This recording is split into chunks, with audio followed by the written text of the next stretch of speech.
சூரியன் சொன்னானாம், ஒளி வடிவிலே என் மகளாக சுவர்ச்சலாதேவி உன்னுடன் இருப்பாள் அப்படின்ட்டு. இதற்கு மற்றொரு வரலாறும் சொல்கிறார்கள். அந்த சுவர்ச்சலா ஒரு வானர ரூபத்திலே நமது ராவணன் கையில் கிடைத்ததாகவும் அவர் தன் அன்பு குழந்தையாக வளர்த்ததாகவும் இந்த யுத்தமெல்லாம் முடிகிற சமயத்துல ஹனுமனுக்கு அவளை கட்டி வைத்ததாகவும் கூட திருமணம் செய்து வைத்ததாகவும் கூட ஒரு வரலாறு. அப்போ ராவணன் புகழ்ந்த ஒரு எதிரி, அதாவது ஒரு எதிரினா ஈக்குவலா இருக்கணும், அவன்கிட்ட ஒரு பேரு புகழ் வாங்கணும். அதை போன்றவர் ஹனுமான். இவரும் அவரை வேண்டி வணங்கி தன் வாழ்க்கை துணையுடன் கரம் பிடித்ததாகலாம் வரலாறு. எந்த ஒரு கதையை படித்தாலும் கதையில் உள்ள கதாபாத்திரங்களிலே நாம் எண்ணத்தை செலுத்துவதோடு அந்த கதை தான் அங்கே ஹீரோ.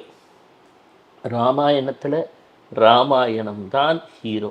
அது அறிவுறுத்தக்கூடிய கருத்து என்ன?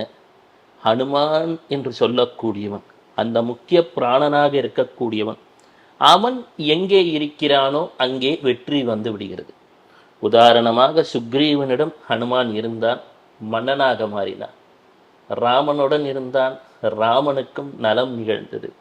விபீஷணனுடன் இருந்தான், விபீஷணனுக்கும் நலமே நிகழ்ந்தது. குகனுடன் இருந்தான், குகனும் நன்றாகத்தான் இருந்தான்.